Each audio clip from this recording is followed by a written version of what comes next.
que salimos del suelo y abrimos el mirar al fuego en nuestra mano.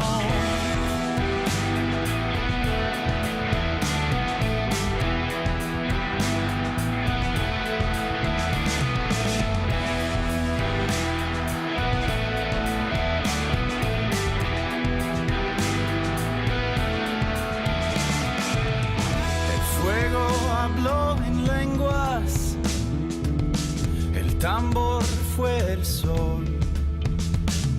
Bailamos en aliento, con silencio en el pulmón, y el tiempo se borró. Somos el fuego, somos la mano, creamos el sueño, hicimos el plano, nacidos del cielo, paridos del llano.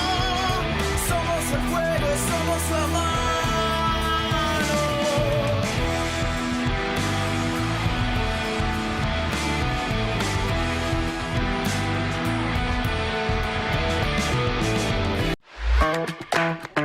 Búscanos en YouTube, FM La Patriada en YouTube. Para vernos y escucharnos, no solo tenés la programación de la radio, también tenés notas exclusivas. Entrá al canal de FM La Patriada, ponele OK al pulgar para arriba y dale clic a la campanita. Y no te pierdas nada.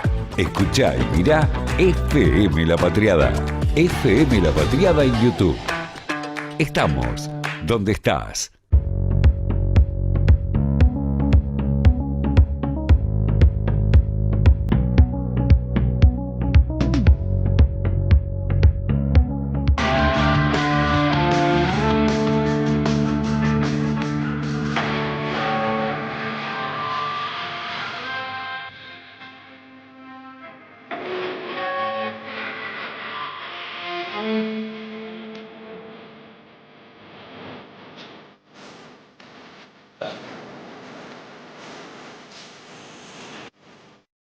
El presidente de la Nación viajó a España, otra vez le van a dar un premio, parece que una medalla.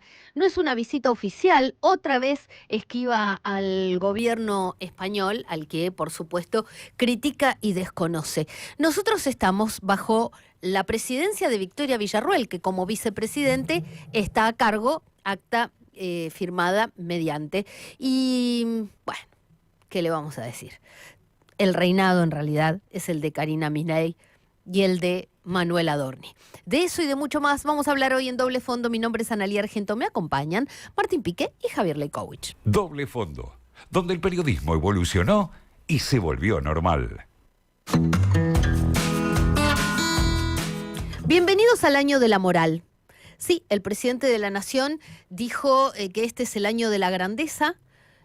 Así está escrito en cada uno de los documentos oficiales, donde figura cada año una especie de lema. Este es el año de la grandeza, pero además, en su discurso del 1 de marzo, el presidente lo declaró el año en que íbamos a encontrar una moral que parece habíamos perdido. No la estaríamos encontrando, parece. Y el que los corre a todos ahora con una bandera blanca es Esteban Bullrich. Esteban Bullrich, ex senador nacional, ex ministro de Educación de la Nación y de la Ciudad de Buenos Aires, que conmovió a toda la dirigencia política el día que en el Senado de la Nación renunció a su banca para dedicarse porque dijo que no iba a poder cumplir fehacientemente el rol para el que había sido electo. Y lo hizo frente a Cristina Fernández de Kirchner, que en ese momento ejercía como vicepresidente de la Nación. Le ofrecieron que cumpliera funciones como senador de alguna otra manera. Después de la experiencia de la pandemia, quizás podía cumplir de alguna manera virtual, porque el ELA está avanzando en su cuerpo, pero su mente sigue activa. Sin embargo, él dijo que no. Él dijo que no y dio un discurso ejemplar, convocando a la dirigencia política a trabajar para hacer de este un país mejor.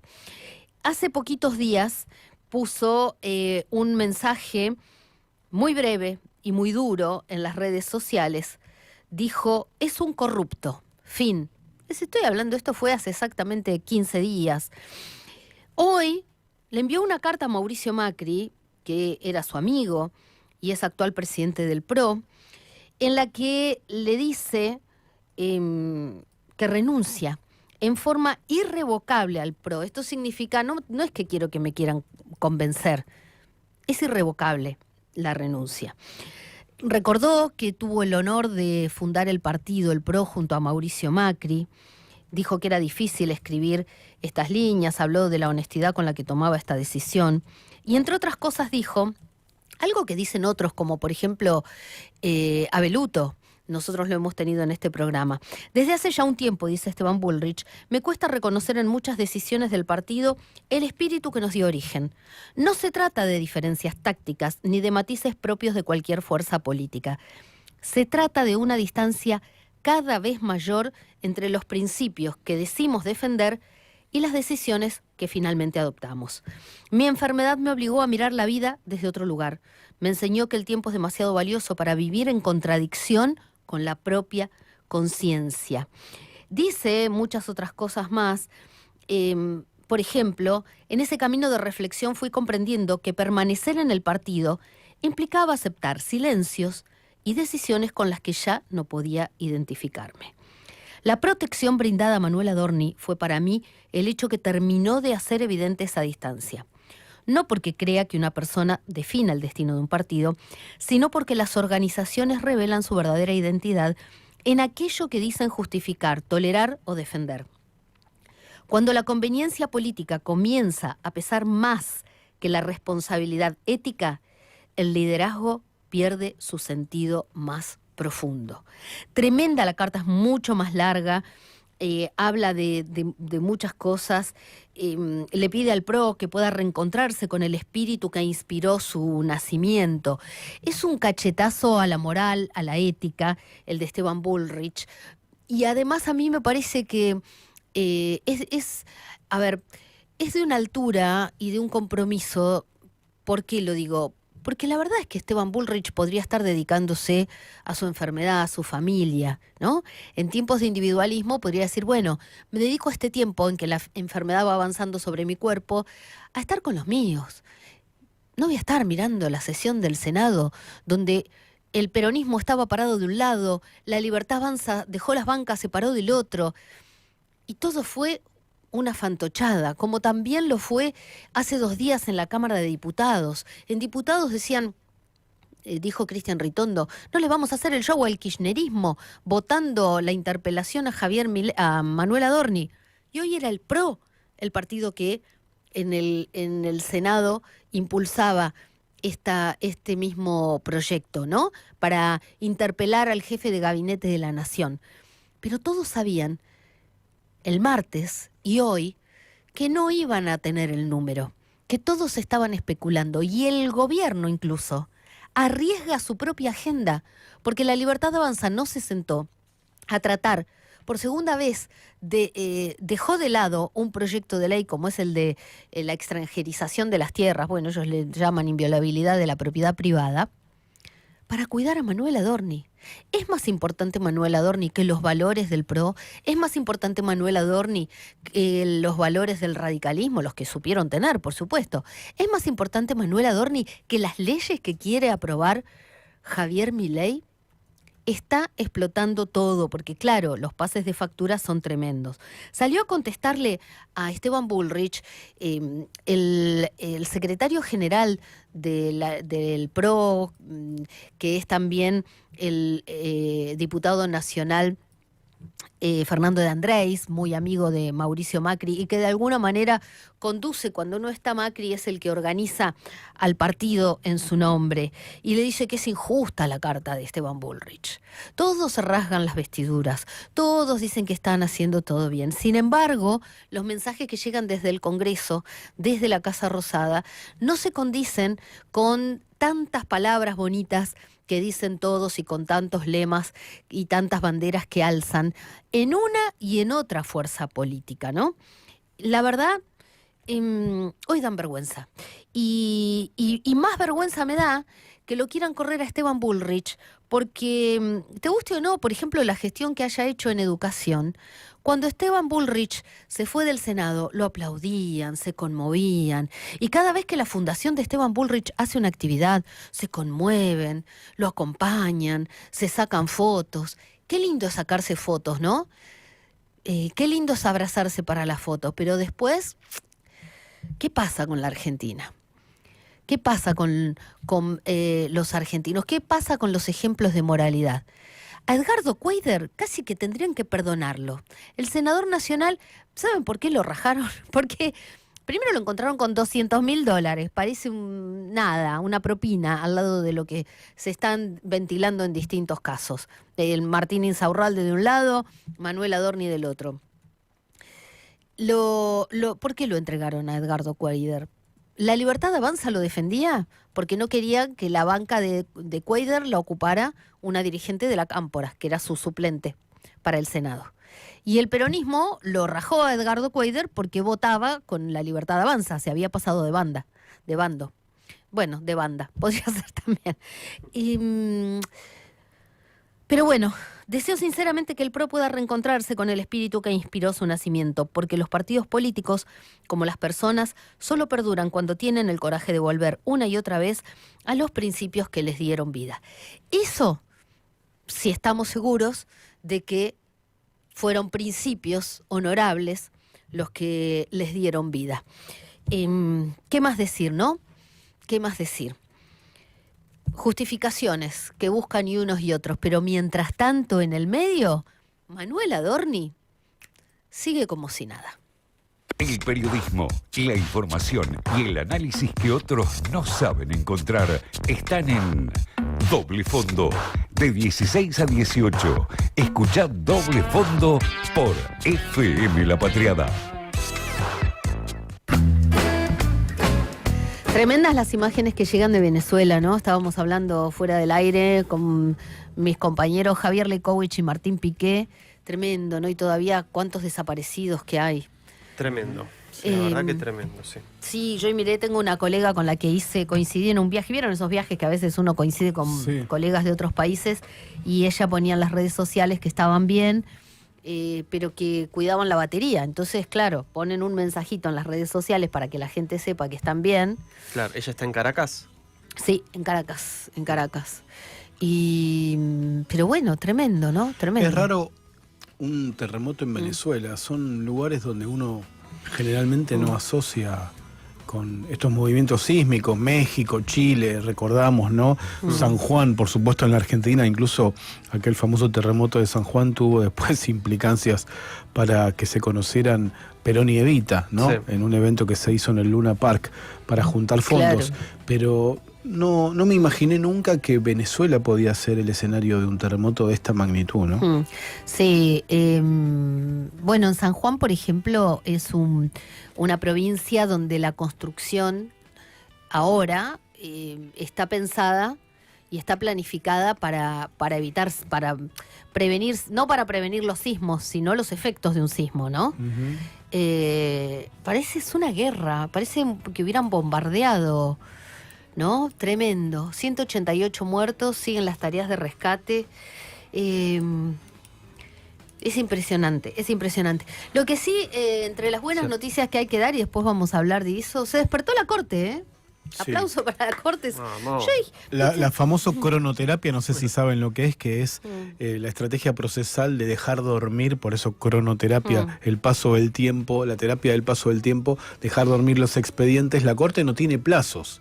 Puede, a diferencia de los tribunales inferiores o de segunda instancia de revisión, puede dejar que una causa esté allí sin dar demasiadas explicaciones. Según la presión social se mueve, ¿no? Sí, según la presión social, según los tiempos políticos, van tomando la temperatura de todo y de todos.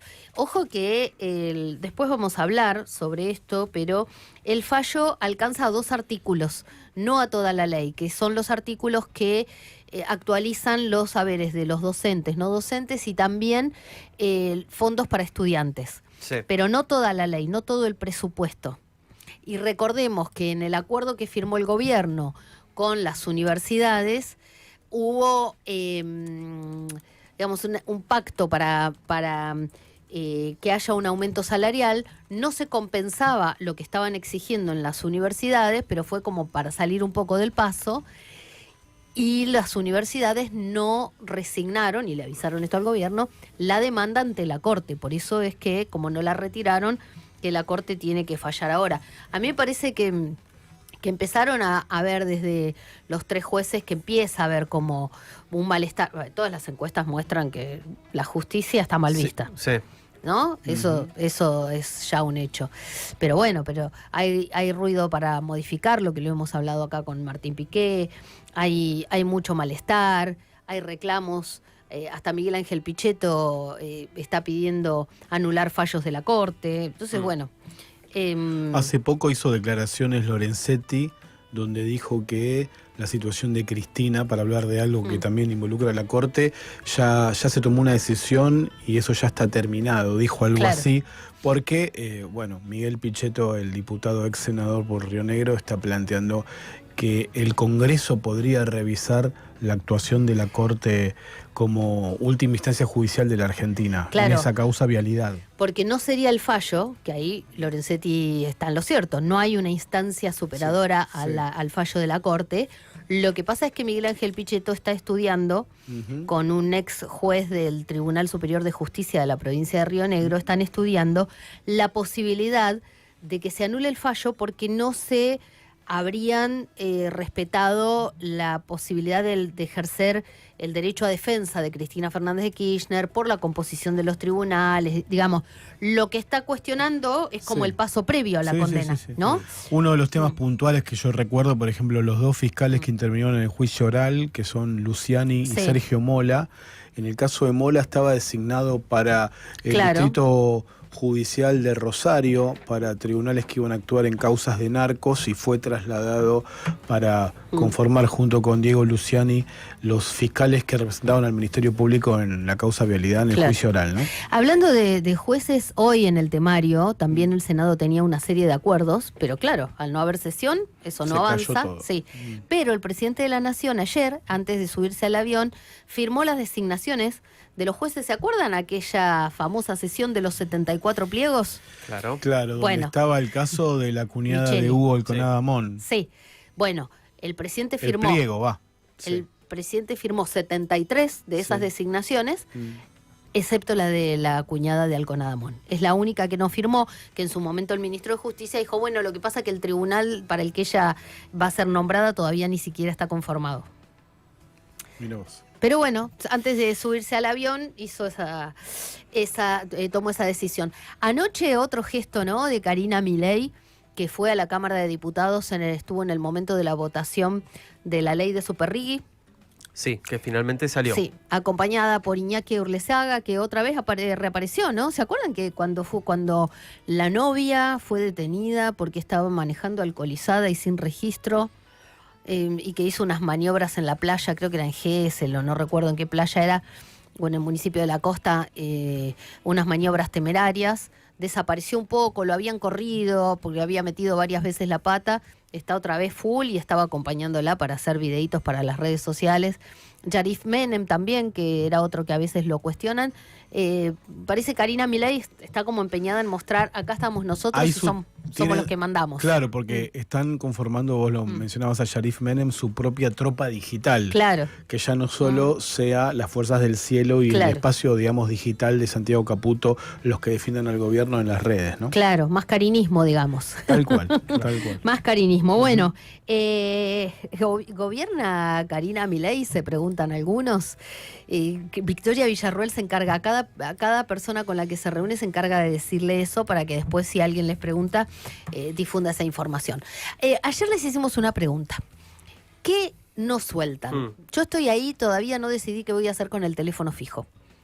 La verdad es que estuve pensando, no lo uso nunca, salvo alguna noche que digo apago el celular, pero por las dudas me dejo al lado de la cama el fijo, por si pasa algo. El otro día justo me preguntaba, ¿vieron que hay como una onda de volver, de la vuelta, ¿no? Lo viejo funciona. Sí. Como dice el personaje, por ejemplo, el Eternauta. Claro, o sea, no es que sea algo masivo, pero viste, hay algunos adolescentes que retomaron el Walkman, por ejemplo. Sí. Ah, el Walkman. Claro, sí.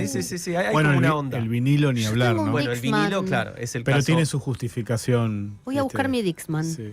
Y que bueno, no duró tanto como el Walkman. El Discman no estaba tan bien logrado, saltaba. Sí. Para salir a correr con el Discman era muy problemático. Después les explicamos, googleen para ver qué era. Claro, pero bueno, el otro día a raíz de esto me preguntaba, ¿el teléfono fijo tendrá alguna vuelta o ya fue? El tema porque por ahí, es que, qué sé yo, decir, bueno, me siento a hablar con alguien, tranqui. Ojo que la tecnología... por ejemplo, una cosa que escuché, yo que uso auriculares inalámbricos y los uso de manera permanente porque estoy escuchando radio en el celular todo el tiempo y viajando con o corriendo con los auriculares puestos. El otro día vi a los jugadores que salían por el túnel del Mundial y todos usaban auriculares con cable. Sí. Porque hay una advertencia de que los auriculares inalámbricos son más vulnerables a un hackeo, que pueden hacer mal a los oídos. Si lo googlean, van a ver que hay una recomendación de no usar auriculares inalámbricos. Ay, ¿sabés que a mí me gustan más con cable? Ahora ya me das una excusa científica. Mirá vos, digo, cable. como una explicación, claro. en este caso, de que lo más vintage, una tecnología anterior, está recomendada por sobre la tecnología superior. Bueno, después hay toda una movida de volver al teléfono pre-smartphone, tipo el Nokia, claro, sin WhatsApp, digamos, ese es como el cambio, sin nada. Claro. Así que bueno, ¿quién te dice? Todo puede volver, todo puede volver. 11 22 34 96 72. ¿Qué te gustaría que vuelva o qué no querés soltar? Que ya, qué sé yo, por ahí no usás, no tiene sentido, pero vos seguís ahí resistiendo. Y en tu radio. FM La Patria. Estamos donde estás.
Del ser, quiero puedas ver que salimos del suelo y abrimos el mirar al fuego en nuestra mano.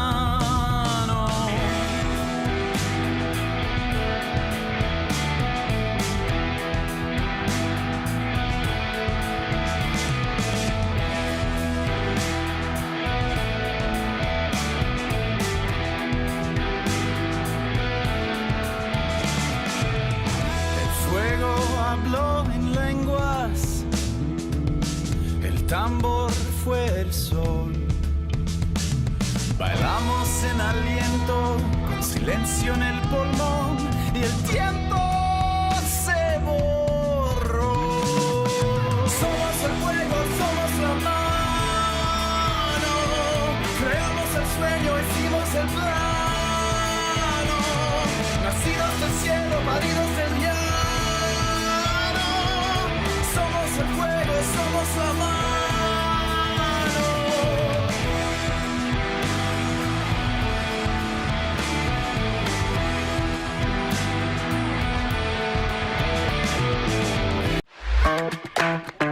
Búscanos en YouTube, FM La Patriada en YouTube. Para vernos y escucharnos, no solo tenés la programación de la radio, también tenés notas exclusivas. Entrá al canal de FM La Patriada, ponele OK al pulgar para arriba y dale clic a la campanita. Y no te pierdas nada.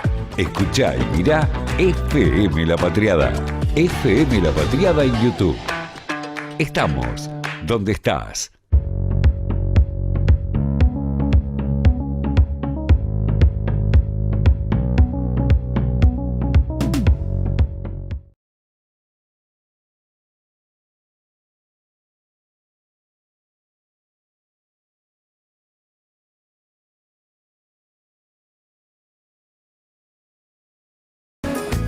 Bueno, decíamos que se despertó la Corte Suprema, Sí, que hoy... por suerte. sí, Justo claro. ayer hablábamos con una autoridad universitaria, la decana de las Facultades Sociales de la UBA. Mirá vos, como si ¿Viste? le hubiéramos... Justo. Le trajimos buena suerte Sí, a la somos comunidad Comunista universitaria. Legrand. Estoy leyendo a Emiliano Jacobiti que dice, fue un camino largo y difícil. Hoy la Corte Suprema reafirmó que el Poder Ejecutivo debe cumplir la ley de financiamiento universitario gracias a una sociedad que nunca renunció a la defensa de la universidad pública como principal motor de movilidad social y herramienta. Está en línea Pablo Perazzi, que es secretario general de FEDUBA, el sindicato de docentes de la UBA. Buenas tardes, Pablo. Bueno... una parte, porque no podemos celebrar, la Corte no está fallando sobre toda la ley de financiamiento universitario, ¿no? Exacto. ¿Cómo andan? Buenas tardes, ¿Qué gracias tal? por la comunicación. Mirá, lo primero que tenemos que decir es que la política argentina es como el fútbol, ¿viste? Pasás de un estado de desesperación Sí. a de alegría en cuestión de segundos. Bueno, estamos en el momento de alegría, es una medida que la verdad que para nosotros significa, digamos, un triunfo, porque además de todo, digamos, y ahora vamos al detalle, como es un triunfo para nosotros, es un revés para el gobierno. Dicho lo cual, te hago un recorrido lo más corto que pueda. Mirá, cuando el juez Martín Cormi, de la Sala 3 en lo Contencioso Administrativo Federal, decide anteponer un recurso de amparo para que se cumplan los artículos 5 y 6 de la ley, es decir, de recomposición salarial y becas estudiantiles, en los considerandos de ese amparo, la Cámara le hace un guiño a los abogados del Estado para decirle, muchachos del Poder Ejecutivo, ni se les ocurra mandar esto a la Corte Suprema, es decir, que la Corte Suprema se expida sobre un amparo, porque se les van a cagar de risa. Lo que ocurrió hoy con la Corte Suprema es eso. Se les está cagando de risa, dicho hablando mal y pronto. ¿Por qué? Porque la Corte, como todo tribunal superior, se expide sobre cuestiones de fondo. En este caso debería ser la ley, no sobre un amparo, que no es una cuestión de fondo, sino que es una cuestión urgente. Por eso te digo, bueno, estamos contentos, eso va de suyo. Ahora tenemos que ver cuáles son los plazos en los cuales el gobierno va a cumplir, porque hace unos 15 días se firmó un acta paritaria con un aumento del 21.3%. Bueno, hay que ver si eso no cuenta, si lo tiene que hacer en un plazo de 30 días, en fin. Sí, lo que estaba pensando, ¿no? Porque también ha habido acuerdos, por ejemplo, con la transferencia de fondos de Nación a la ciudad de Buenos Aires. Sí. Hubo audiencias, hubo la firma de un acuerdo en el marco de la Corte y demás, y después el Estado Nacional estuvo un año sin pagarle a la gestión de Jorge Macri, sin hacerle las transferencias de lo que estaban comprometidos. Entonces, hay que ver también si este gobierno, si no cumple con el Poder Legislativo, ¿por qué va a cumplir con la Corte Suprema? Hay fallos que no están, por ejemplo, hay casos de reclamos al ANSES de jubilados que ya están, Pero por supuesto, que no los cumplen, con Bueno, la ley sentencia de firme. discapacidad es una ley por excelencia de urgencia. Claro. Por excelencia, es decir, en general los casos de urgencia, yo soy antropólogo, pero bueno, estas cosas nos hacen que nos empapemos de información que no es la propia. Más urgente que un discapacitado, poco. Entonces, pero sí obvio, es decir, a ver, nosotros siempre dijimos que con este gobierno la paritaria iba a ser en la calle. Siempre, lo dijimos desde el primer día, dijimos la paritaria es en la calle, efectivamente fue en la calle. Entonces, lo que queda como instancia legal, lo que nos dicen los abogados, es la ejecución judicial y causas por incumplimiento. Es decir, van a seguir gobernando si quieren, si no cumplen, no es que si marche preso, ¿se entiende eso? Sí. Nosotros abogamos porque, y te repito, es una buena noticia.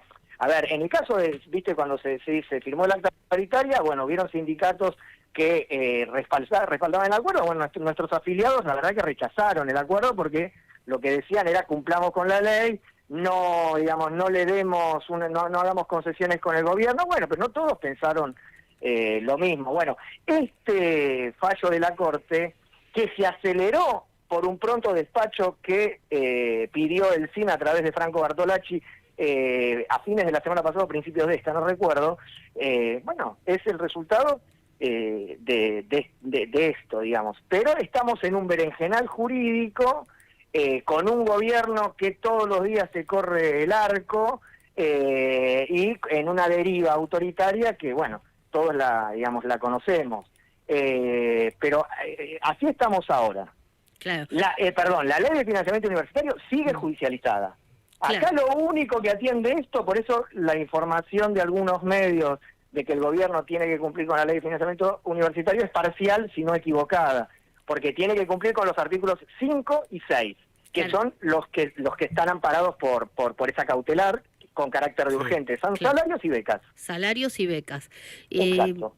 Claro, el tema es que me imagino que es a partir de que del fallo, no debe ser retroactivo, no es que les tienen que pagar.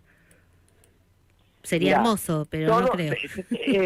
No, deberían pagarnos lo que falta de ese 21.3 que se va a acreditar en el sueldo No, de este pero mes, a lo que voy- lo que falta el 50%. A lo que voy es que desde la sanción de la ley hasta ahora Sí. pasó mucho tiempo, medio año por lo menos, sin que les pagaran. A eso me Exacto. refiero. Actualizado son 230 y pico de días. Actualizado sería un 54%, no es mucho más. Actualizado Claro. sería un 54%. Claro. Deberían pagarnos un 33%. Ahora, si solo aplican el 51% que indica la ley, sancionada hace 230 y pico de días, y sería el 51%. En cualquiera de los dos casos, te digo, si llega a suceder eso, ya está. Claro. Brindemos, porque la verdad que a ver, es el resultado de una pelea sistemática que no solo la comunidad universitaria dio en las calles, porque fue una pelea que, digamos, aglutinó a vastísimos sectores de la población argentina que se sienten o bien identificados con la universidad pública o bien además identificados con la universidad pública en un franco rechazo a este gobierno, para el que para la gente la universidad significa, o para mucha gente, una trinchera de resistencia contra un gobierno que agrede a todo el mundo. Nosotros lo vemos así. Entonces es el resultado también de eso, ¿no? Me parece que eso marca una diferencia y que se hizo en las calles con 4 marchas, la última de las cuales el 12 de mayo, con más de 1 millón de personas en todo el país, porque hay ciudades donde no hay universidades. Por ejemplo, Miramar, que yo solía veranear de chico en Miramar, que se marchó en Miramar. Ahí tiene la de Mar del Plata, pero está a 55 kilómetros la de Mar del Plata. ¿Me entendés? Y se marchó. Pablo, Martín Pique te saluda, ¿cómo estás? ¿Cómo te va, Martín? Vos dijiste hace un ratito que eras antropólogo y estaba pensando en la realidad cotidiana de la Facultad de Filosofía y Letras, donde se estudia esa carrera allí en Caballito. Y la pregunta puntual para vos es, ¿cómo es la vida cotidiana de un docente universitario, en este caso de la UBA, y con estas limitaciones en los salarios que han tenido desde que asumió Javier Milei? Y si hay un proceso, yo sospecho que sí, pero contanos, de migración de profesores universitarios, de docentes universitarios o hacia otras universidades privadas, y estamos perdiendo talentos en la UBA, por ejemplo, o en otras universidades nacionales, o hacia otras actividades? Mira, vamos por la primera parte. Yo no me puedo poner de ejemplo porque soy secretario general de un sindicato, entonces estoy... Claro, con las licencias gremiales, sí. No, yo doy clases en las dos universidades, la Universidad de Buenos Aires, que soy profesor regular adjunto de Historia de la Teoría Antropológica y en Filo, y profesor adjunto de Antropología Social y Cultural en la Universidad Nacional Arturo Jauretche. De hecho, ayer tomé parcial. Es decir, no, porque, a ver, en nuestra práctica sindical a nosotros nos impone no perder el contacto con, muy bueno, digamos, sí, con las aulas, con los pibes, con nuestros compañeros, con los laboratorios, es decir, y además porque la realidad de la docencia universitaria es variable, no es lo mismo aquel que tiene una dedicación simple, que son 10 horas semanales, que aquel que tiene una semi, que son 20, que aquel que tiene una exclusiva, que son 40 horas. Entonces, varía ahí el tiempo que vos transcurrís en una facultad. Es decir, si lo pensás en términos de una fábrica, y no tiene nada que ver, no hay turnos, es decir, es distinto. Entonces, las realidades también son distintas. Ahora, me parece que lo que el ataque del gobierno a la universidad pública lo que hizo fue una mayor empatía de todos los estamentos universitarios con las universidades, algo que no sucedía, es decir, algo que a veces veía mucho desgano, no me refiero a este gobierno, en gobiernos anteriores, mucho desgano, apatía, no voy. Bueno, gente que no iba a asambleas, desbordaba las asambleas. Gente que la veías en la franja horaria que tenía que dar clase y salía corriendo, bueno, se quedan y charlan. Eso cambió y mucho. Y no es una impresión personal, eso está pasando. Eso es a pesar del gobierno, o quizás por los ataques del gobierno, bueno, la gente se aferra a la universidad que le dio muchísimas cosas. Eso por un lado. Con respecto a la segunda parte, a la segunda pregunta de qué pasa con la verdad que no hay una migración de la universidad pública a las universidades privadas de élite. Eso no lo estamos observando. Lo que sí hay son muchísimas renuncias. Una cada 2 días en la Facultad de Ciencias Exactas de la UBA, ya lleva más de 120 en agronomía, lo cual supera el 10% de la planta docente actual. Si vos le agregás a eso las licencias por tiempos prolongados, que prácticamente es un acta de partida definitiva de la institución, y está llegando al 15%. Es muchísimo, la verdad que es muchísimo, porque si vos lo comparás, es una comparación odiosa, ¿no? Pero con las renuncias que ocurrieron durante la intervención en el 66, eran renuncias por motivos políticos en aquel entonces. Claro. Estas son por motivos estrictamente salariales. Sí. ¿Me entendés? Ahora sí me pongo como ejemplo. La famosa noche de los bastones largos. Exacto. Claro, yo me pongo como ejemplo en este caso porque creo que puede graficar un poco. Yo tengo casi la máxima antigüedad en la docencia universitaria. Soy profesor adjunto regular concurso de la UBA. Tengo una dedicación simple y mi último recibo de sueldo fueron 416.000 pesos. ¿Cuántas horas trabajás, Pablo? Son 10 horas semanales lo mío. En la UBA. Después tengo otras 10 horas en UNAF. Claro, semanales. Sí. O sea, sí. Son 40 horas al mes. Exacto. Son 10.000 pesos la hora. Pero 9.000 pesos la hora es una trabajadora de casas particulares. Bueno, 9.000 pesos la hora, y el cargo testigo, que es un simple, sin antigüedad, jefe de trabajos prácticos, está cobrando 4.800 pesos la hora. Claro, te alcanza para el bondi. Porque si te tomás un colectivo, un subte y algo, y te querés tomar un café, no te alcanza.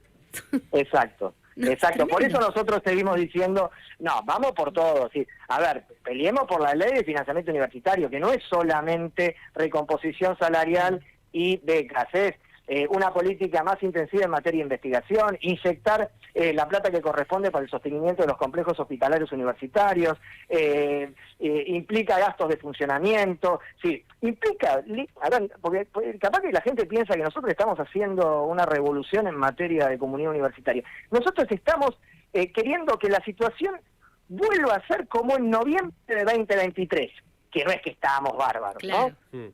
Claro, Es eso, porque es eso. también muchos van a decir, pero la educación siempre estuvieron mal los docentes. Bueno, pero por lo menos no sigamos enterrándonos, porque es lo que vos decís.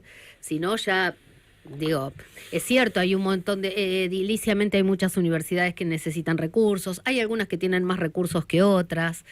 Sí, y además, ¿sabes qué? Me parece que acá lo que está en juego, y por eso la masividad de las acciones y de las marchas universitarias, es no solo la adherencia que decía a su sistema público universitario por parte del pueblo argentino, sino también lo que significa un gobierno que ataca a uno de sus valores más entrañables, que es la universidad pública. Es decir, lo que provoca en algunos casos es terror, en otros es decir, cómo alguien, una primera magistratura va a atacar a sus universidades, ¿me entendés? Es del orden de lo indecible. No existe eso, es como pegarle a un bebé, ¿me entendés? No sé, es algo loco.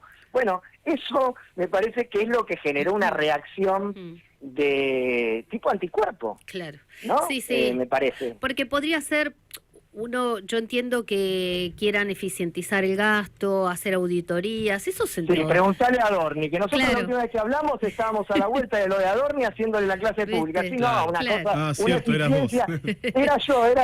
Era yo que si le teníamos que conocer, ¿cómo era? Definime conocer, era en Claro. ese momento la clase. Claro. Esa fue lo que había hablado. Claro. Bueno, era que, a ver, eficiencia yo creo que se lo creen el núcleo duro de sus votantes, sobre Por todo los eso. de sectores económicos más elevados, y eso, Claro. hasta ahí. Pero digo, vos o yo o cualquiera de nosotros que queremos a la universidad, podés decir, bueno, a ver cómo hacemos para que los recursos nos rindan mejor o cómo hacemos para que la universidad esté mejor. Ahora, cuando vos, por ejemplo, tenés al presidente y ministros que todo el tiempo van a universidades privadas o a universidades de élite, más allá de que hay universidades que dan becas y que buenísimo que haya ese tipo de universidades, pero es como todo el tiempo una provocación.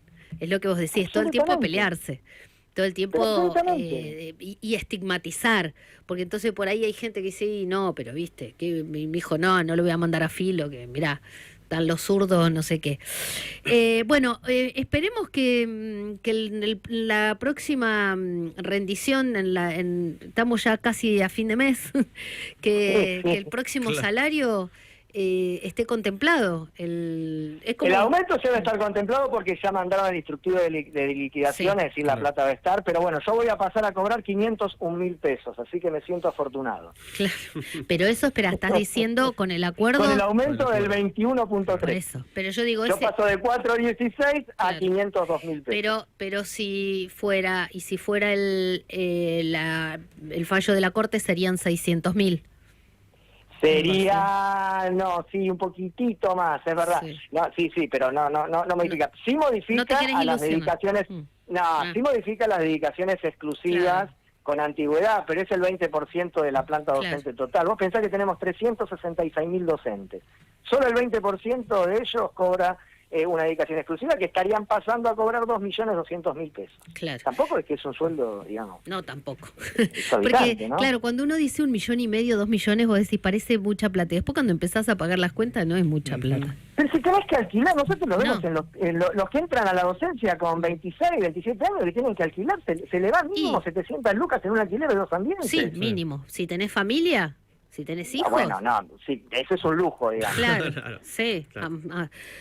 Pablo, bueno, pero por lo menos la Corte... No, es una buena o sea, noticia. es una buena noticia. Sí, es una buena noticia. Esto hay que celebrar, pero es una buena noticia porque, bueno, nos moviliza de nuevo, es decir, nos genera expectativas para, bueno, ahora metámosle presión, ya no a la justicia, las últimas acciones las hicimos frente a tribunales, sino directamente frente al Palacio Pisurno, Claro, sí, que es el responsable principal o capital humano. Sí, eso hay que hacerlo. Claro, y que Eso no hay que está todo hacerlo. perdido, que podés reclamar y alguna vez se escucha. Pablo, muchísimas Totalmente. gracias. Muchas gracias. No, gracias a ustedes por la comunicación. Un abrazo grande. Un abrazo grande. Pablo Perazzi, secretario general de FEDUBA, Sindicato Docentes de la UBA. Bueno, una buena noticia, el fallo de la Corte que obliga al Estado a ejecutar los artículos 4 y 5 de la Ley de Financiamiento Universitario, que implica la actualización de los salarios de docentes, no docentes y también las becas. Es importante, docentes y no docentes y también las becas. Huellas en tu vida.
Del ser,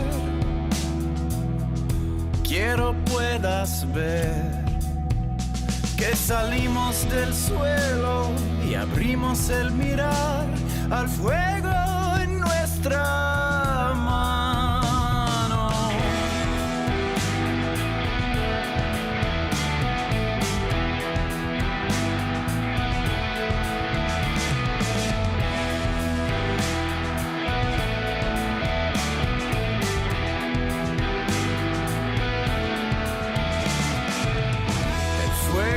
Habló en lenguas, el tambor fue el sol. Bailamos en aliento, con silencio en el pulmón, y el tiempo se borró. Somos el fuego, somos la mano, creamos el sueño, hicimos el plano, nacidos del cielo, paridos del llano. Somos el fuego, somos la mano.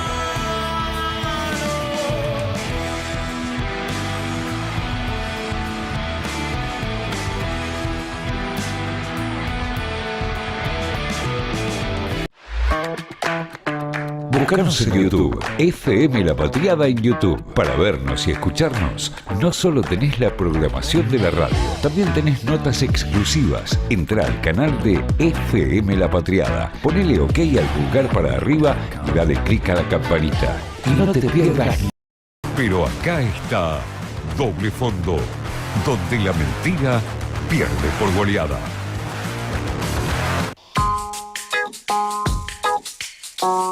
Nos vamos a Casa Rosada porque ahí está nuestro amigo y colega Fabián Wallman. Fabián, ¿cómo te va, Analía y el equipo de Doble Fondo? ¿Qué tal? ¿Cómo andan, compañeros? Buenas tardes para ustedes acá en la Casa Rosada. En realidad ahora en la Plaza de Mayo, pero es más o menos lo mismo que está dentro de la Casa Rosada, porque el frío que tenemos es igual, digamos. Eso leí, que no tienen ni siquiera ni calefacción, nada.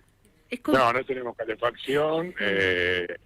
hay unos viejos equipos que quedaron obsoletos, que nunca fueron reparados, y este gobierno nos puso un mango solamente para el verano. Nos habían traído unos ventiladores de pie, 3 que había comprado Lonari por caja chica.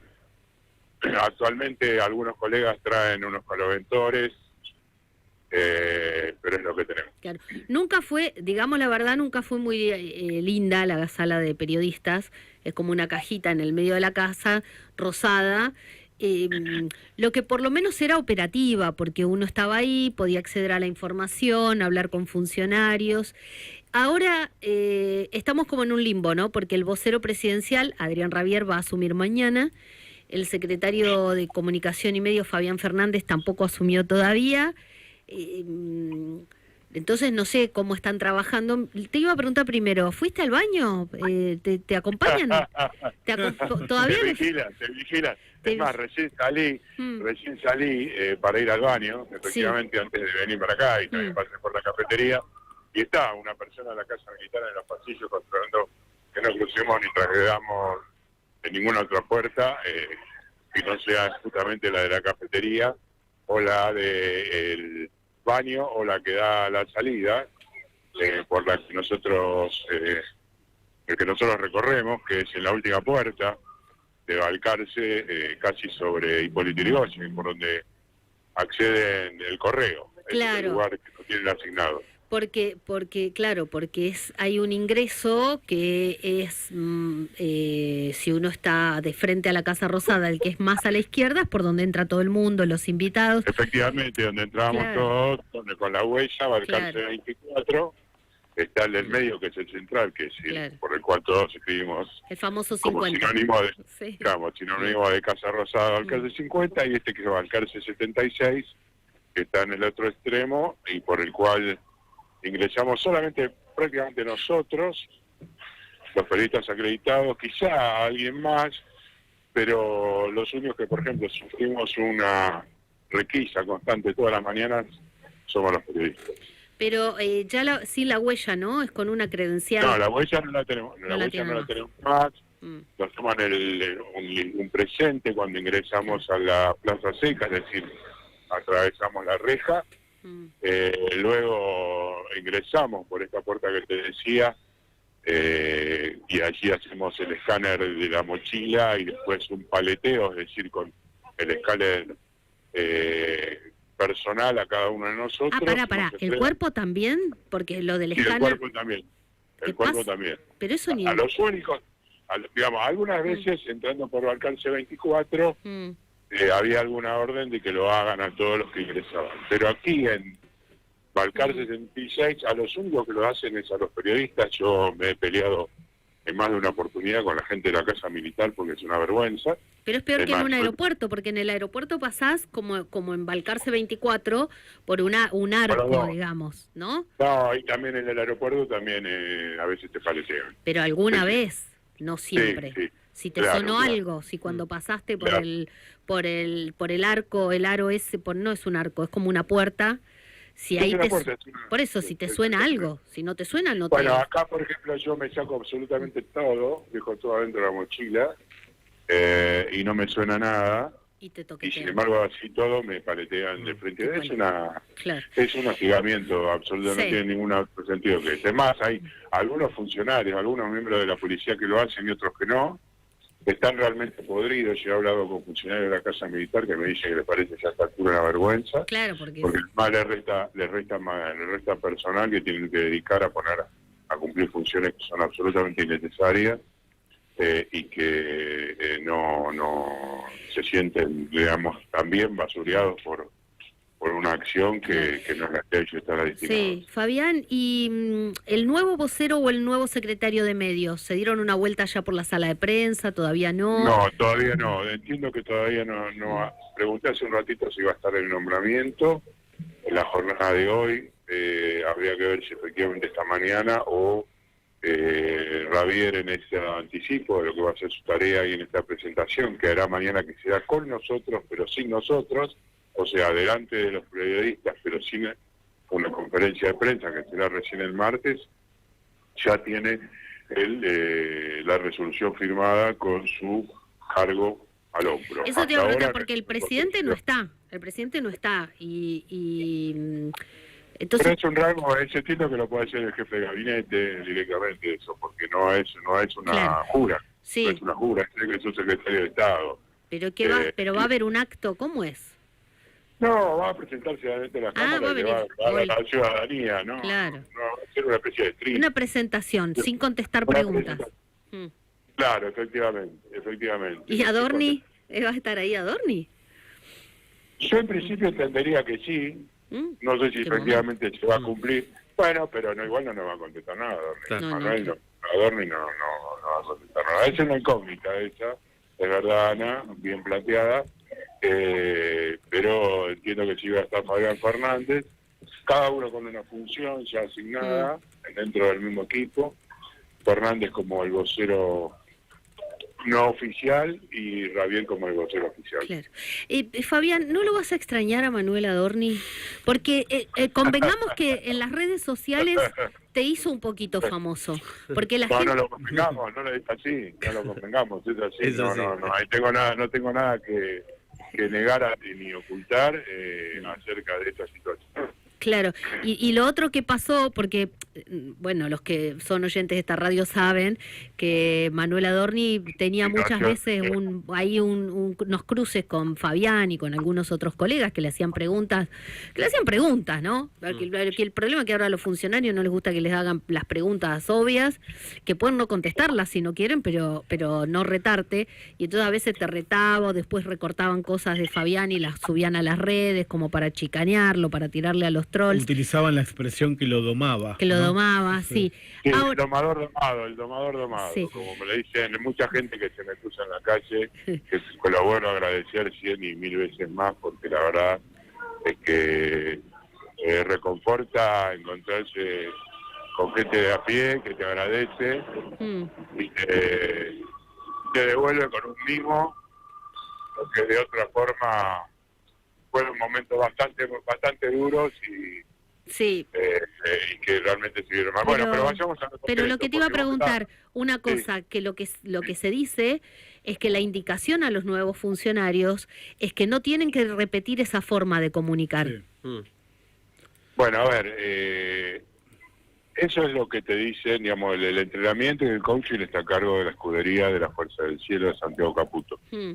Rabier es conocido de algunos de los miembros del team del Mago del Kremlin, y en esa situación es que se ha pasado bastante horas en el Salón Martín Fierro. Ayer, por ejemplo, cuando renunció a su banca y juró el diputado Matskin Pampeano, perteneciente a Patricia Bullrich, raudamente vino hacia la Casa Rosada, hacia ese extremo que ocupa toda la escudería de Santiago Caputo. El tono va a ser distinto. Yo acabo de escribir una nota en Twitter porque va a ser una pelea de alguna manera en el aire entre Adorni y Rabier.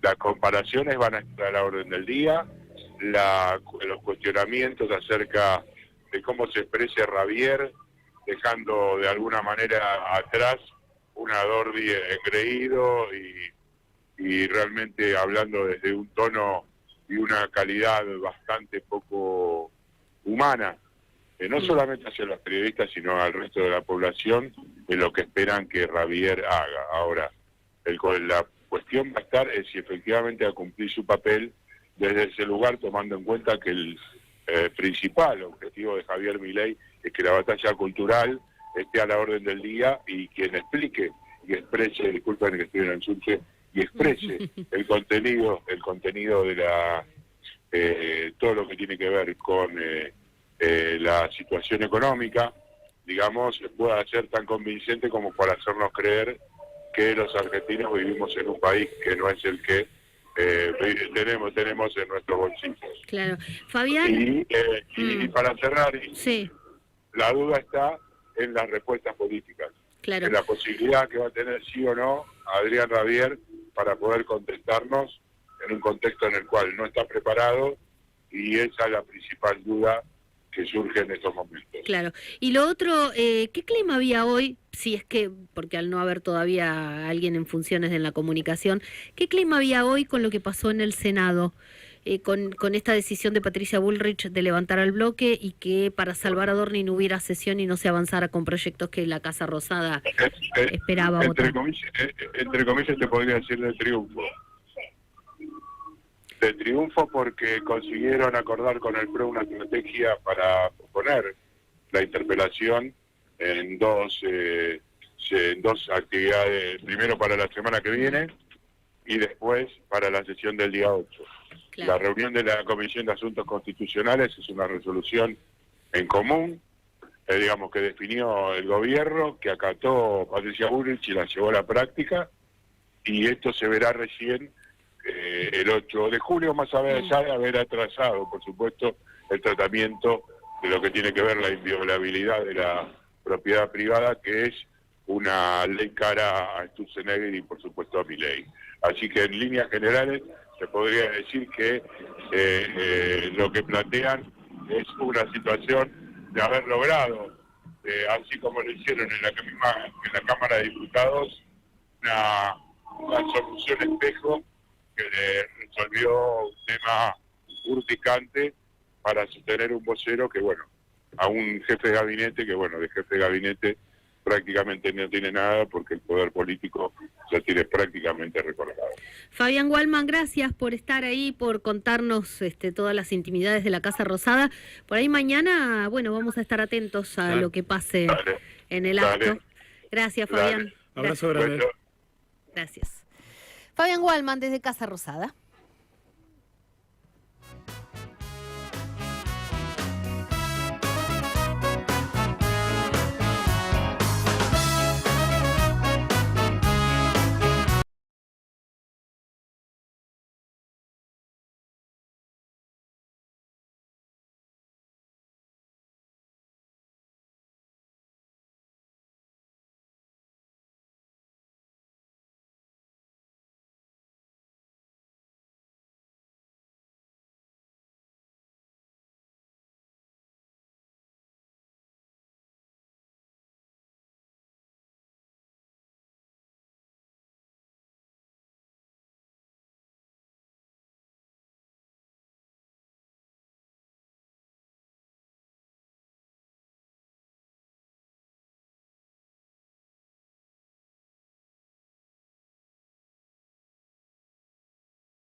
Escuchá y mirá FM La Patriada. FM La Patriada en YouTube. Estamos donde estás.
Del ser, quiero puedas ver que salimos del suelo y abrimos el mirar al fuego en nuestra mano.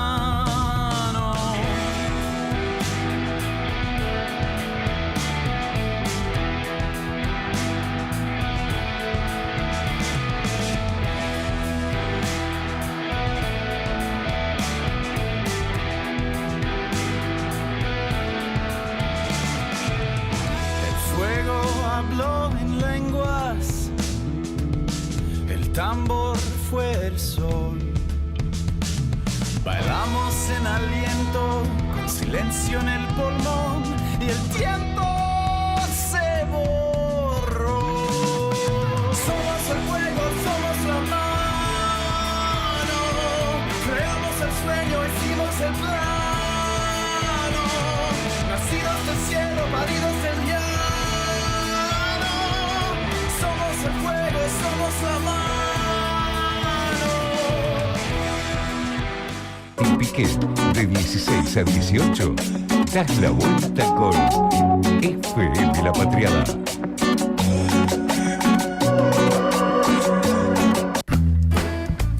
Dos sismos afectaron a Venezuela. Hay 188 muertos, 1.520 heridos y 157 desaparecidos. Vamos a hablar con Denny Ramírez, periodista venezolano en Caracas. Buenas tardes, Analía Argento y el equipo de Doble Fondo. Te saludamos, Denny. ¿Cómo está la situación a esta hora? Saludos, gente del equipo de Doble Fondo. La situación en donde estoy está bastante controlada, está bastante tranquila.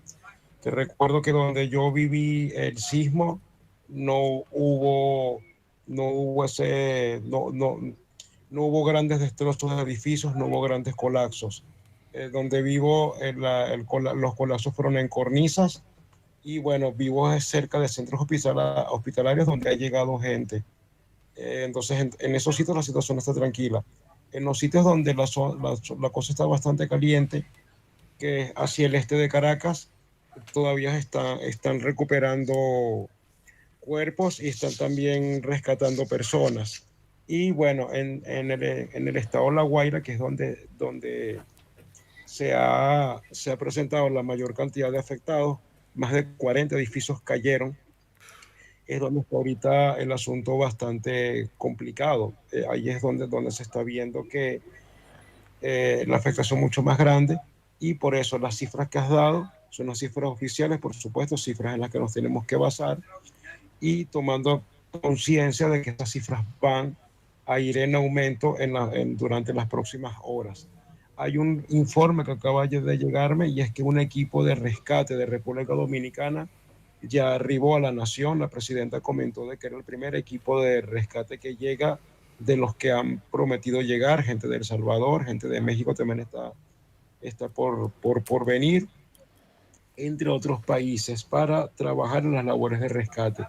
También estuve informándome de que las personas que quieran hacer aportes hay que esperar, porque de momento la prioridad es el rescate de las personas que se puedan, de las personas que se puedan sacar de los escombros, y luego se harán las logísticas necesarias para pensar en lo que serían los centros de acopio para apoyar a los damnificados. Denis, ¿qué tal? Javier Leukovich te saluda. Estos terribles sismos, ¿hubo algún tipo de alerta previa o fue totalmente de imprevisto y tomó por sorpresa? Bueno, todos sabemos que los sismos no se pueden predecir, es una cosa imposible. Sabemos, por supuesto, que Venezuela esperaba en algún momento un sismo de este tamaño. Claro, no esperábamos que fuesen dos, ni tampoco tan grande, pero sí se sabe, porque Venezuela es el norte de Venezuela es una zona sísmica. Entonces, de alguna manera, por un lado, la gente de Funvisis, que es la fundación que trabaja las investigaciones sismológicas, siempre ha estado pendiente de que estuviésemos preparados. Sin embargo, sabemos que el venezolano es un poco indisciplinado para prepararse ante eso, y mucha gente no se preparó. El alerta que me comentas, mira, fue la alerta de Google a muchas personas, entre ellas a mí. No son una alarmita en el teléfono que yo nunca en mi vida había escuchado, me pareció bastante rara. Y bueno, yo estaba viendo mi fútbol y suena esa alarmita loca, y mira, los segundos, no digamos que fue, sí, no, me dio tiempo de levantarme, me dio tiempo de ver qué es lo que estaba pasando con esa alarmita loca, cuando siento que se me estaba moviendo todo el apartamento. Fue casi inmediato. Sí. Hubo unos segundos. Yo me imagino que si yo hubiese estado pendiente y supiera de qué trata esa alarma y viviera en una casa, me hubiese dado tiempo de salir. Pero en un piso 12, ¿para dónde voy a agarrar? Claro. Para un piso 12 más bien el sonido de la muerte. Denis, Martín Pique te saluda. ¿Cómo estás? Martín, saludos acá, bueno, con un poco de sueño porque no hemos dormido casi, pero claro, acá bien contentos de que ustedes estén pendientes de nosotros. Vos sabés que desde Argentina, quizás por falta de información, yo y mucha gente no asociaba a Venezuela con riesgo sísmico, y quería pedirte o preguntarte, ¿algún episodio del pasado hubo de esta magnitud en las afueras de Caracas y en la misma capital? Mira, en las afueras de Caracas y en la capital han habido terremotos como el del año, creo que fue en el año 97 en Cariaco. Hace unos años aquí en Caracas también hubo una serie de sismos de baja intensidad. Hubo un terremoto gigantesco en el año 67, hubo uno más grande en el año 1900, en 1812. Venezuela, el norte de Venezuela, pasa por la placa del Caribe, ¿sabes? Caracas, la costa venezolana pasa por la placa del Caribe, y en esa placa hay tres fallas, que es la falla de Boconó, la falla del Pilar, otra falla que no recuerdo en este instante el nombre, ya lo voy a tomar, lo tengo de tarea. Pero Venezuela, el norte de Venezuela es una zona altamente sísmica, no como Chile, no como Japón, ni como California, pero sí tiene una actividad sísmica importante, pero de baja intensidad. Claro. Recién decías, Denny, bueno, que empieza a llegar desde República Dominicana ayuda humanitaria, hay otros países que están prometiendo colaborar, pero también empiezan, no sé, artistas. Ahí estaba viendo la esposa de Messi, Antonella Rocuso, que estaba compartiendo el llamado a colaborar. ¿Hay alguna digamos, organización de esto, o como decías recién, primero el rescate y después la reconstrucción o la ayuda? Sí, eso precisamente lo estuve escuchando de especialistas y de gente de acá, de que están concentrándose en el rescate y la recuperación de cuerpos, y luego, a partir de, me imagino que 24, 48 horas, ojo, esto ya lo estoy especulando yo, sí. Ya van a preocuparse por el asunto de lo que es las ayudas humanitarias, el trabajo de recuperación y sobre todo atender a los damnificados. Pero de momento, en este instante, el asunto es rescatar a las personas el máximo de personas que se puedan rescatar de los escombros, sobre todo en el estado La Guaira, donde más de 40 edificios colapsaron totalmente. Y en Caracas, donde una veintena de edificios, no tengo el número preciso, también colapsaron de forma total, sin contar los edificios que tienen que ser desalojados porque tienen fallos estructurales graves. Entonces, ya pronto se habilitarán los espacios para eso. De momento, lo que son iglesias y alguno que otro lugar que es donde la gente está pernoctando, como por lo menos anoche. Muchas personas pernoctaron en plazas y parques porque no o tenían miedo o no podían pernoctar en sus edificios, o de plano el edificio ya estaba a punto de colapsar. Claro. Denny, si hay alguna manera en que podamos colaborar, si hay algo que podamos difundir, estamos acá desde Argentina, hay mucha gente conmovida, hay una comunidad muy grande de venezolanos, tenemos amigos, tenemos vecinos, compañeros de trabajo, tenemos también amigos allá en Venezuela, colegas con los que alguna vez nos hemos cruzado, somos países hermanos, así que acá estamos en lo que podamos ayudar. Denny, bueno, contá con nosotros, avisanos, nos mandás un mensajito y el micrófono ahora para que digas lo que te parezca. Güey, claro que sí. Bueno, primeramente para decirles a los venezolanos que están allá y que tienen familiares, bueno, hay unos canales, creo que ustedes los deben tener, para ubicar a personas desaparecidas. Yo en este momento no lo tengo. Hay naciones que se están solidarizando, está bien. Sí, es cierto, lo que pasó aquí es bastante grave, es bastante importante. Sin embargo, hay unos actos de solidaridad dentro del país que han estado haciéndose sentir. Las compañías telefónicas van a funcionar gratuitas durante estas próximas horas, creo que son 48, 72 horas. Las empresas de delivery estarán trabajando a unos precios bastante reducidos, y esos taxis, esas líneas, están trabajando de gratis para traslados a hospitales. Los vecinos, por lo menos nosotros, estuvimos colaborando con los vecinos, y esos actos de solidaridad se han estado viendo de lo que estamos acá. ¿Qué se solicita a las personas que están afuera? Primero, tratar de mantener la comunicación con los familiares que puedan mantener. Si no pueden mantener comunicación, mantener algo de calma. Sé que es difícil decirlo cuando tenemos un familiar que podemos creer que está muerto o herido, pero la templanza hay que mantenerla. Eso se lo digo sobre todo a las personas que están angustiadas, que están afuera. Los que están, por lo menos en Caracas, en Catia, estamos bien. Los que están en el este, algunos edificios colapsaron, vamos a esperar. En La Guaira, que colapsaron muchos edificios, bueno, vamos a esperar también. De momento la prioridad es el rescate y la recuperación de cadáveres. Lamentable que hable de cadáveres, pero no lo voy a evitar, no lo voy a ocultar. Es así. Van a recuperar muchos más cadáveres porque cayeron muchos edificios. Pero lo importante es, bueno, mantener esa entereza y que escuchemos a los canales oficiales.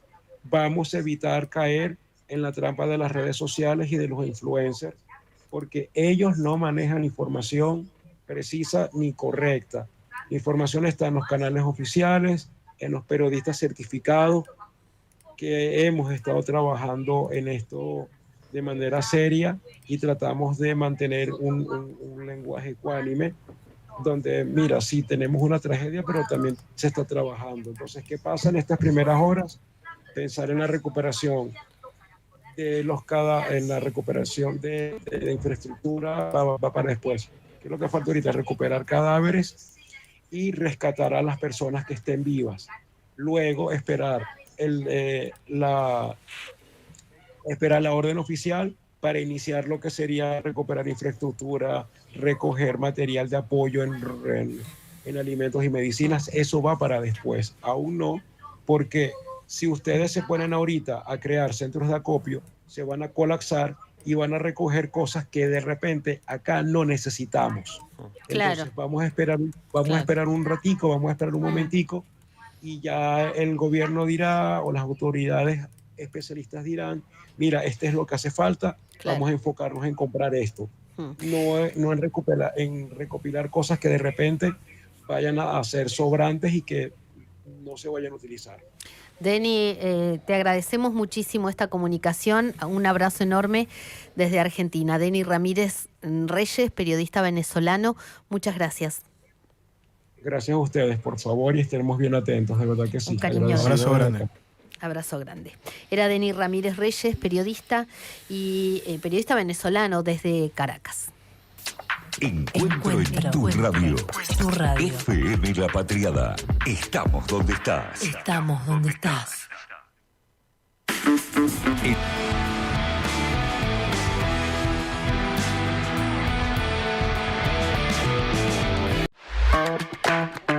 Búscanos en YouTube, FM La Patriada en YouTube. Para vernos y escucharnos, no solo tenés la programación de la radio, también tenés notas exclusivas. Entrá al canal de FM La Patriada, ponele OK al pulgar para arriba y dale clic a la campanita. Y no te pierdas nada.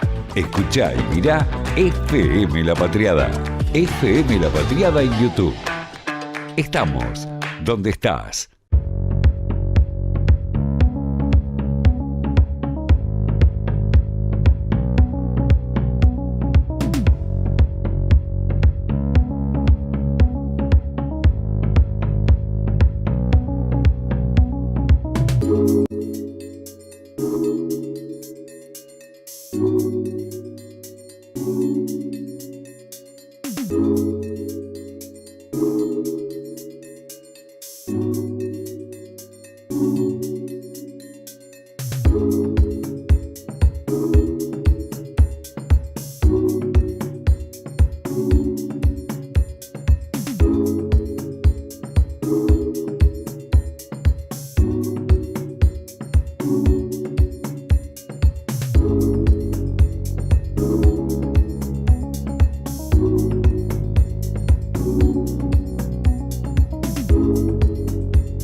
Del ser,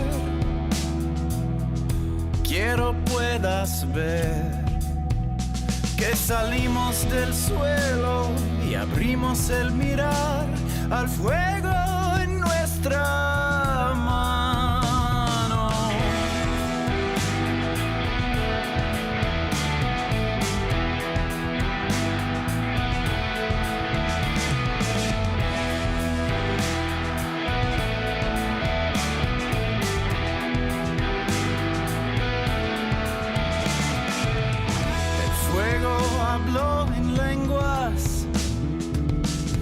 tambor fue el sol. Bailamos en aliento, con silencio en el pulmón, y el tiempo se borró. Somos el fuego, somos la mano, creamos el sueño, hicimos el plano, nacidos del cielo, paridos del llano. Somos el fuego, somos la mano.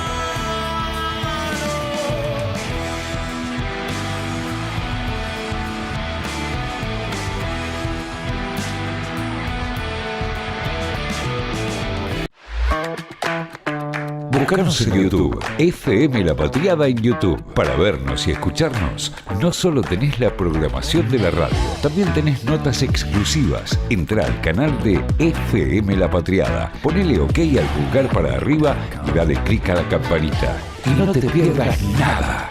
Escuchá y mirá FM La Patriada. FM La Patriada en YouTube. Estamos donde estás.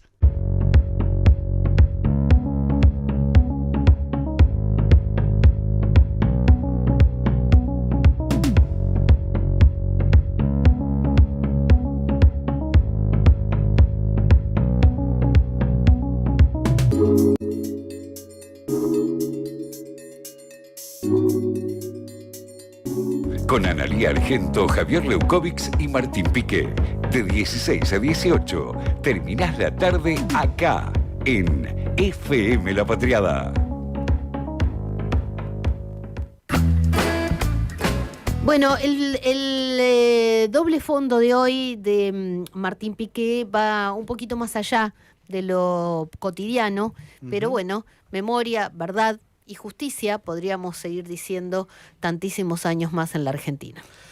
El pasado está presente a través de sus hilos invisibles. El otro día charlábamos con un guardiaparque de la zona sur, allí por Bariloche, y decíamos que bellos esos paisajes, y también tiene su belleza, Javier, Analía, el norte argentino, el NOA, tan pobre durante mucho tiempo, y en particular una provincia que a mí me llega al alma por su historia y por su gente, que es La Rioja.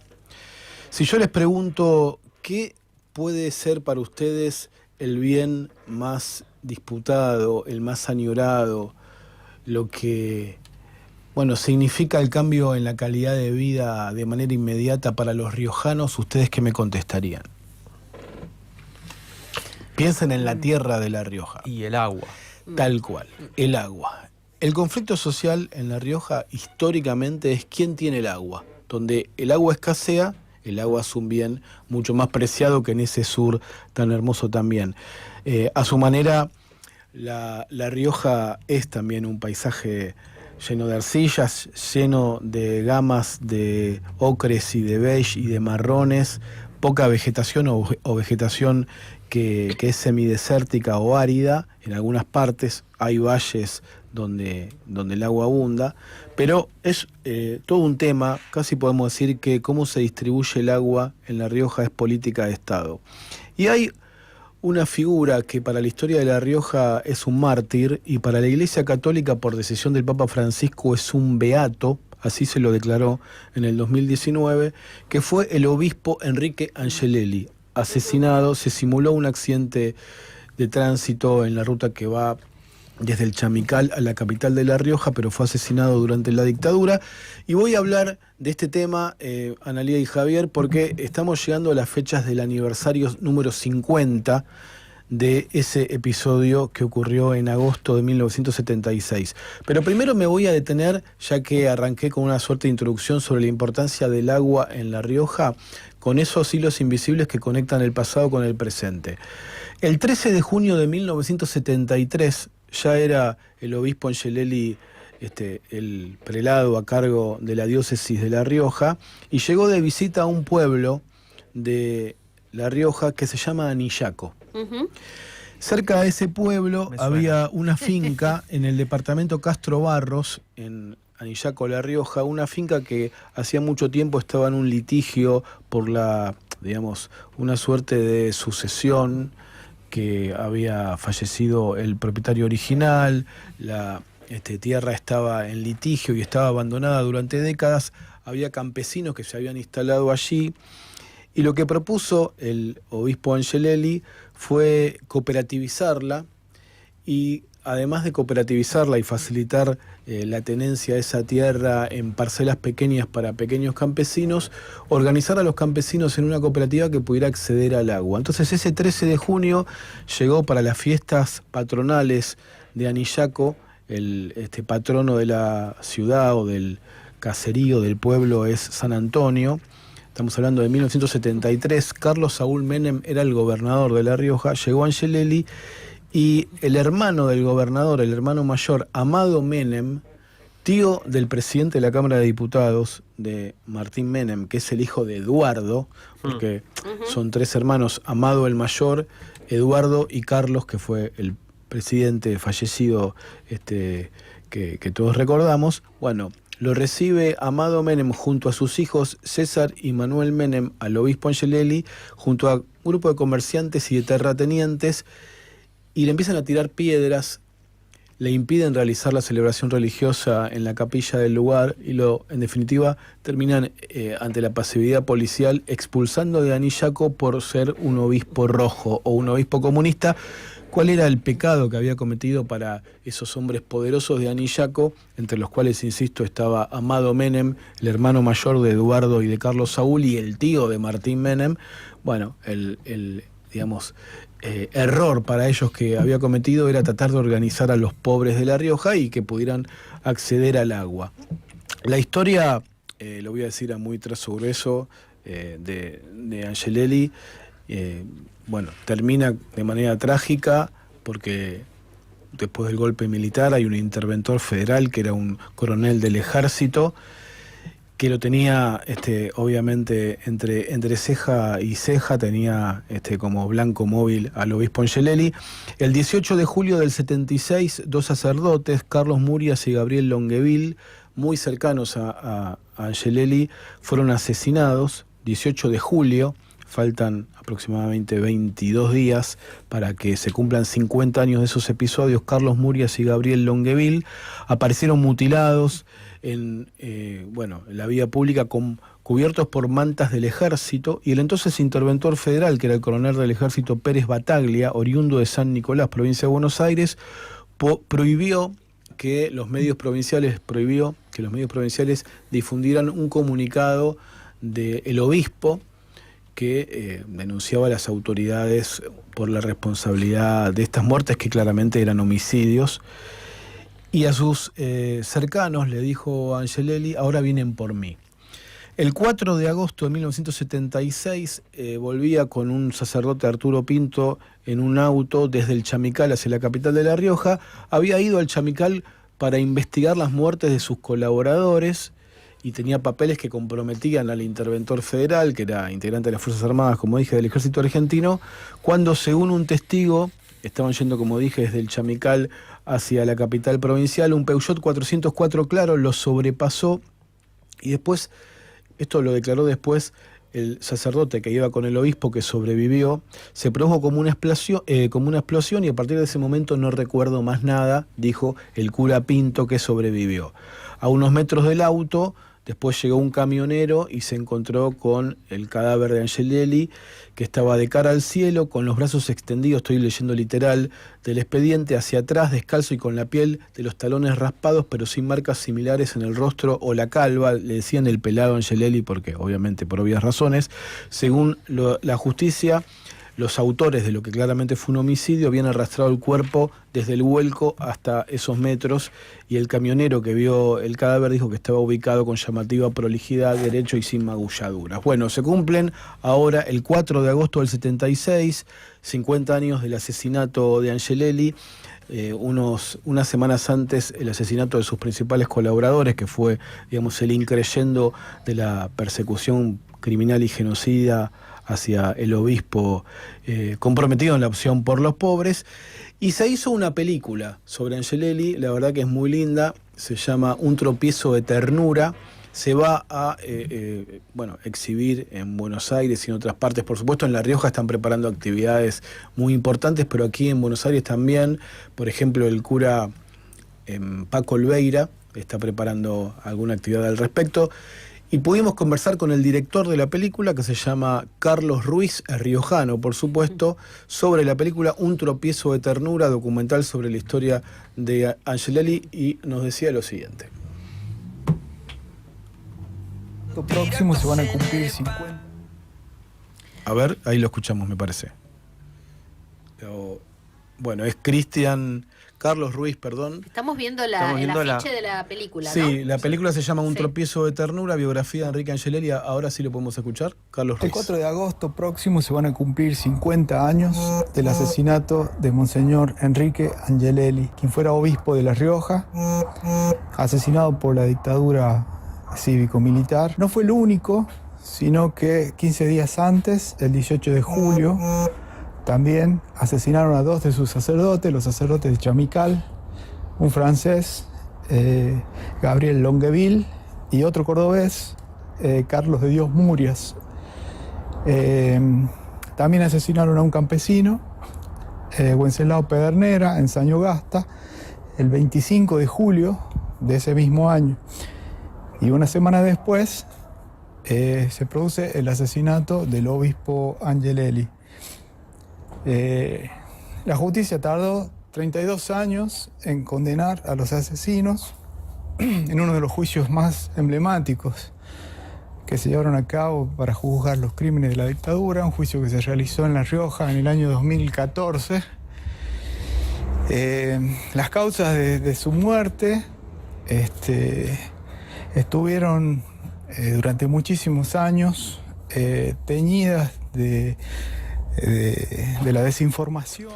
Ahí está contando Carlos Ruiz, documentalista, director de cine y autor de la película Un tropiezo de ternura, el documental sobre la historia de Enrique Angelelli. Se van a cumplir entonces el 4 de agosto de este año 50 años de su homicidio, y van a haber muchas actividades, tanto en La Rioja como también en la ciudad de Buenos Aires. El doble fondo de Martín Pique.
sabemos dónde te escondes.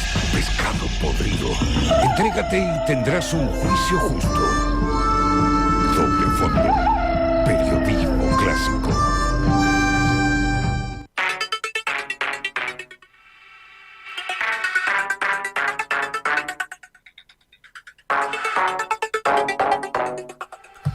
...17:56... Bueno, estamos llegando al fin de este programa, de este día, jueves, porque mañana seguimos, mañana ya vamos a tener nuevo vocero presidencial. La escaloneta entrenando, ya pasamos el cumpleaños, sí, pasamos el cumpleaños de Leo Messi, que anoche festejó todo el día, ¿no? Arrancó a las 0 de ayer con un videíto y anoche terminaban ahí con el equipo festejando, abrazándose uno por uno. Qué chiquitos parecen todos cuando él los va saludando, ¿no? Sí. Como el patriarca. Claro. Bueno, lo que viene... No de estatura. Por otro día escuché a un compañero de él, del equipo, que dice el enano. El enano, claro. Un poco de respeto, viejo. Sí. Por favor. No puedo tirar la primera piedra. Bueno, lo que viene, por supuesto, el partido del sábado. Mañana la presentación del vocero presidencial. Siguen las peleas en el PRO, siguen las peleas en el peronismo. En La Libertad Avanza hay que ver qué pasa entre Patricia Bullrich, Karina Milei, el presidente que está en España, ya va a volver, ya se va a volver a ir. En la economía... Exactamente. En la economía... ¿Estamos bien? Bueno, estamos bien. ¿Qué decirte? No, bueno, en principio no vamos a ver si hay nuevos anuncios. Por ahora no hay nada en la agenda así muy bomba. Así que veremos. El INDEC recién sacó el informe de distribución del ingreso, que empeoró un poco en el primer trimestre de este 2026. Por ejemplo, el coeficiente de Gini, que es una medida que se usa para medir la desigualdad del ingreso y que se ubica entre 0 y 1, siendo 1 el valor de máxima desigualdad, digamos, subió hasta 0,442. El trimestre pasado estaba en 0,427. Así que, bueno, un poco en la medida en línea con lo que se viene contando, ¿no? De la dualidad. Claro, siguen cerrando empresas, ¿no? Embalcarse, que es, ¿cómo decirlo? El lugar donde de las mejores papas de la Argentina, la región con las mejores papas de la Argentina. Y de los alfajores, Balcarce. También, sí, claro, bueno. Y pisteros, ¿no? Y también, pisteros, zona de pisteros. La firma Finca Balcarce, que durante una década trabajó en una fábrica de papas, tuvo hasta 200 personas contratadas y que había empezado incluso a exportar a Brasil. Una empresa familiar anunció el cese definitivo de sus actividades por la falta de competitividad. Bueno, otro más, ¿no? Otro cierre. En 2016 había comenzado Finca Balcarce. Durante 10 años desarrolló una cadena productiva, tenía cultivos propios, llegaba al consumidor final con variedad de productos congelados, papas bastón, batatas y papas españolas, entre otros, y tuvo entre 51 y 200 personas trabajando. Está el comunicado ya en las redes sociales anunciando el cierre, ¿no? Bueno, otra más. Así como algunos son grandes ganadores, también hay muchos perdedores. Hoy no la nombramos a Patricia Bullrich, pero les cuento que un hacker le creó antecedentes delictivos. Sí. No, ¿cómo no la nombramos? Dijimos que la salvó a Dorni otra vez. Bueno, sí, pero no le dedicamos... Un párrafo importante a su... Claro. No le hacemos la campaña, pero sí estamos pensando si va a ser la representante del mileísmo sin Milei, ¿no? Bueno, hay allí algo que está dando vueltas sobre la intervención que hicieron en sus datos personales, una suerte de hackers de élite. Mira, lo digo en chiste porque el otro día un editor me dijo, todos los días escribimos notas de Patricia Bullrich, parece que estamos siguiendo la campaña de Bullrich. Bueno, Martín El Zorro de la Vega en la producción de este programa, gracias a Nadia Pitaluga en la coordinación, operación técnica Leandro Quiroga y Axel Recio, en redes sociales Micaela Pitaluga, hoy está Valentina Dávolos, que viene desde la universidad, ahí me saluda, le veo el bracito, ¿viste? Parece el limpiaparabrisas. Ay, la Aguante la cara uva. también. Aguante la uva. Nos siguen en todas nuestras redes sociales y en YouTube y en la aplicación. Mi nombre es Analía Argento, me acompañan Martín Piqué y Javier Leikowicz y nos reencontramos, por supuesto, mañana en Doble Fondo a partir de las 4 de la tarde. Chau. Voces, Voces en tu en tu radio. FM La Patriada. Estamos donde estás.